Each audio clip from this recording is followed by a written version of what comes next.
engine upgrade for the 560 SEC or 560 SL.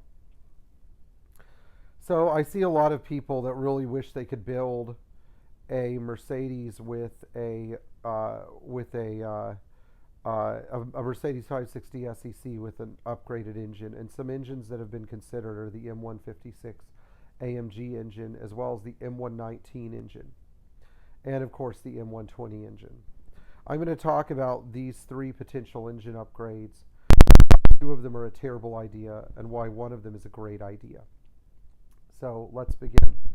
The M120 engine, Mercedes V12 motor, built from 1992 all the way to about 2002 in the SL600, was a really phenomenal engine. It was basically two M104 engines coupled together.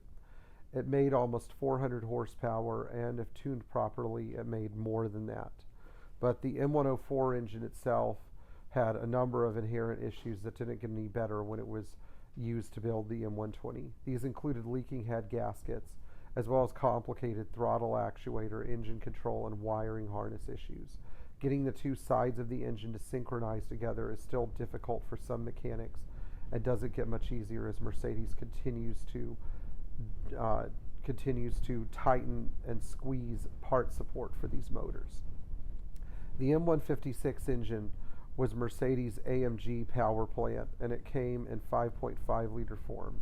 This engine was a monster of an engine and made extremely high horsepower. In fact, it could be pushed to 800 horsepower without too many serious issues. However, it's still a heavily electronic engine, and it's also kind of a throwaway engine because it doesn't last for 300,000 miles running turbochargers or superchargers and insane amounts of boost pressure. The M156 engine, though, does remain a viable upgrade if you have a C43, or if you have a late S-Class, or if you have a car like an E420 or similar. These engines aren't junk at all. They're actually a very respectable engine, but they're let down by the fact that they're electronically controlled.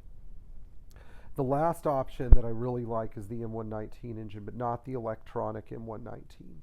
The best M119 engine, in my opinion, was the raw Savage 1990 and 91 119.960 used in the 500 SL.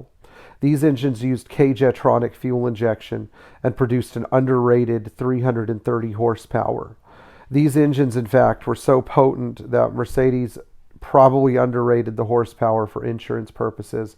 And if you see what they do to their transmissions when repeatedly used at full throttle, you'll understand.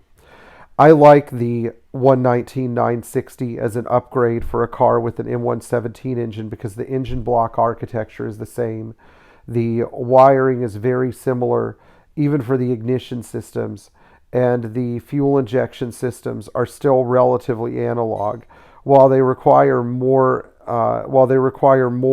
electrical input to work properly on the 119.960, they don't require nearly as much electrical input and rewiring the entire car as you would with the 156 or the 120 engine. I've never seen a conversion to a 156 or 120 engine that was done faultlessly that I felt would last for 20 years without some major electrical fault. And that's really where the big problem is. If you build one of these engines, you've essentially created a Frankenstein that only you can repair. This car can no longer be repaired easily, even by an accomplished Mercedes technician, unless they have a fully exploded wiring diagram so that they can understand all of the deviations that the builder made in the hot rod. And I believe if you have an analog car, you should keep it analog. I'm going to repeat that again in case you weren't paying attention. If you have an analog car, you should keep it analog. The 560 SEC is still an analog car, as is the 560 SL or SEL or any 126 SEC.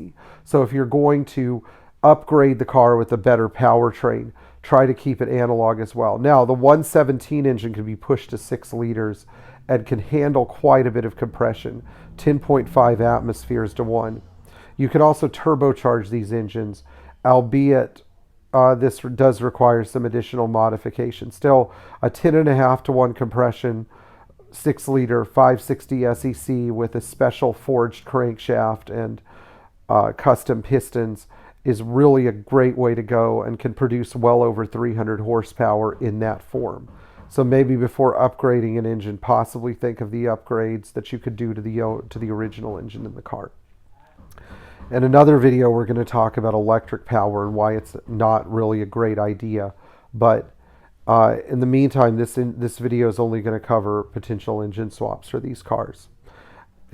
So if you enjoyed this video, please like, share, and subscribe. Leave a comment below. And if you're a Patreon supporter, thank you so much.